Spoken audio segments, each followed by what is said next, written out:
ساری اپنی زندگی قرآن پڑھتے ہوئے پڑھاتے ہوئے اور دین کے علوم پڑھتے ہوئے پڑھاتے ہوئے آپ نے ساری زندگی اس طرح سے گزاری ہے. یہ آپ کی سیرت ہے. یعنی اس قدر آپ علم دوست تھے اور آپ نے اس میں کتنا بڑا مرتبہ مقام حاصل کیا. اللہ نے کتنا علم میں کمال دیا. اگر اس حوالے سے شیخ عبدالحق محدث دہلوی کو پڑھیں، آپ وہ شخصیت ہیں، یعنی میں کسی عام بندے کا نام نہیں لے رہا، وہ شخصیت ہیں کہ جن کے ذریعے سے ہمارے یہاں علم حدیث پہنچا ہے. یعنی جتنے بھی آج محدث ہیں ہمارے یہاں بر صغیر پاک و ہند میں، یعنی جتنے بخاری پڑھاتے ہیں، مسلم پڑھاتے ہیں، علم حدیث پڑھاتے ہیں، تو وہ اس واسطے سے اپنی سند کو بیان کرتے ہیں. یعنی ان تک جو علوم حدیث کے پہنچے ہیں اسی شخصیت کے واسطے سے پہنچے ہیں. یعنی آپ اتنے بڑے خود شخصیت کے مالک ہیں. تو آپ ارشاد فرماتے ہیں کہ اللہ رب العزت نے غوث اعظم رضی اللہ تعالیٰ عنہ کو علم میں اتنا کمال دیا تھا کہ آپ 13 زبانوں میں گفتگو فرمایا کرتے تھے. 13 زبانوں کے اوپر آپ کو عبور حاصل تھا اور آپ اس میں گفتگو فرمایا کرتے تھے. تو آپ اس سے اندازہ لگائیں کہ ہم نے تو یہ سمجھ رکھا ہے کہ شاید جو نہانا چھوڑ دے، بال کٹوانا چھوڑ دے، جو پاگل ہو، دیوانہ ہو، جسے کوئی عقل نہ ہو، سمجھ نہ ہو، شاید کوئی اس طرح کا اللہ کا ولی ہوتا ہے، اللہ کا بندہ ہوتا ہے. تو یہ آپ دیکھیں کہ اس شخصیت کا نام شیخ عبدالقادر جیلانی ہے، جنہیں لوگ 11ویں والے کے نام سے یاد کرتی ہے. تو یہ وہ شخصیت ہیں جنہوں نے علم میں اس قدر کمال حاصل کیا.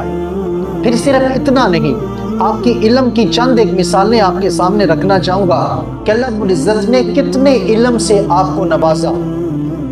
ایک دفعہ ایسا ہوا کہ جب آپ کا شہرہ ہوا تو بغداد کے 100 بڑے بڑے نامور علماء آپ کے علم کا امتحان لینے کے لیے گھر سے نکلے کہ آج چلتے ہیں ان کے علم کا امتحان لیتے ہیں.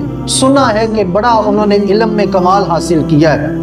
آپ کے پاس آئے، مشکل سے مشکل سوالات تیار کر کے آپ کے سامنے جائیں گے کہ آپ سے آج علم کے متعلق پوچھنا ہے. تو اللہ رب العزت ان لوگوں کو جو راہ خدا میں عبادت، ریاضت اور بندگی کے ذریعے سے مرتبہ حاصل کر دیتے ہیں نا، پھر کیا ہوتا ہے، ان کے وجود میں اللہ اپنے نور کی تجلیات کو اتار دیتا ہے. پھر اس واسطے وہ جو ہے نا، ایسا نہیں ہے کہ کوئی بندہ سمجھے کہ اللہ اپنا نور کسی کو نہیں دیتا ہے. اللہ اپنے نور کی تجلیات فرماتا ہے، وہ جس کے اوپر بڑھ جائے. وہ وقت آئے تو ایسا بھی ہوتا ہے کہ حضرت موسیٰ علیہ السلام جب سفر کر رہے تھے نا، تو یہ ہوا کہ بیوی آپ کی حاملہ تھی، تو وقت قریب آیا، سردی کا موسم تھا، تو آپ کو دور سے ایک آگ نظر آئی، تو وہ آگ لینے کے لیے گئے. جب اس درخت کے پاس پہنچے نا، تو اس درخت سے صدا فرمایا کہ میں تمہارا رب ہوں، انی انا اللہ رب العالمین. یعنی درخت سے یہ صدا آ رہی ہے. تو اللہ تعالیٰ مہربانی فرما دے جس کے اوپر، تو اس کی تجلیات کا ظہور اگر ایک درخت سے ہو سکتا ہے تو ایک انسان سے کیوں نہیں ہو سکتا ہے. تو اس واسطے اللہ تعالیٰ اپنی تجلیات کا ظہور فرماتا ہے اور پھر اس کا وافر حصہ اللہ اپنے بندوں کو عطا فرماتا ہے. تو اللہ رب العزت نے یہ علم کی تجلی اور اللہ نے اپنی صفات کی تجلی شیخ عبدالقادر جیلانی علیہ رحمۃ عطا فرمائی تھی. تو آپ کے سینے سے نور نکلا. وہ سارے کے سارے 100 کے 100 جو لوگ آئے تھے، وہ اپنیاں پگڑیاں انہیں اتار لی، وجد کرنے لگے، گھومنے لگے. یعنی یہ ان کے اوپر کیفیت کہ سینے سے سارے کے سارے سوالات چھٹ گئے. جو کچھ پوچھنا تھا سینے خالی ہو گئے. جب اپنی کیفیت میں آئے تو آپ نے پوچھا کون سے سوالات لے کے آئے تھے؟ کہا کہ اب ہمیں تو علم ہی نہیں ہے کہ کون سے سوالات لے کے آئے تھے. آپ نے توجہ فرما کے ان کے سینے کا ایک ایک سوال جان کے ایک ایک سوال کے جوابات عطا فرما دیا. آپ نے اس طرح سے اللہ رب العزت نے آپ کو علم میں کمال دیا تھا. پھر اس حوالے سے یہ شیخ عبدالحق محدث دہلوی نے بھی اس کو لکھا ہے. آپ ارشاد فرماتے ہیں کہ ایک دفعہ ایسا ہوا کہ میں آپ کی بارگاہ میں موجود تھا. ایک قاری صاحب نے قرآن کریم کی ایک آیت کی تلاوت کی.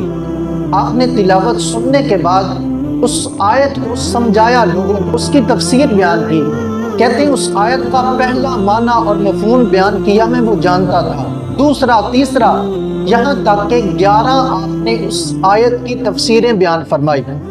تو میں نے کہا کہ اتنا تو مجھے علم ہے۔ کہتے ہیں اس کے بعد آپ نے پھر چلتے چلتے اسی آیت کی 40 تفسیریں معنی اور حوالوں کے ساتھ بیان کی۔ کہتے ہیں میں حیران رہ گیا کہ میں 11 تک تو واقف تھا، لیکن 29 تفسیریں آپ نے اسی آیت کی اس طرح سے بیان کی کہ میں نے کبھی سنی بھی نہیں تھی۔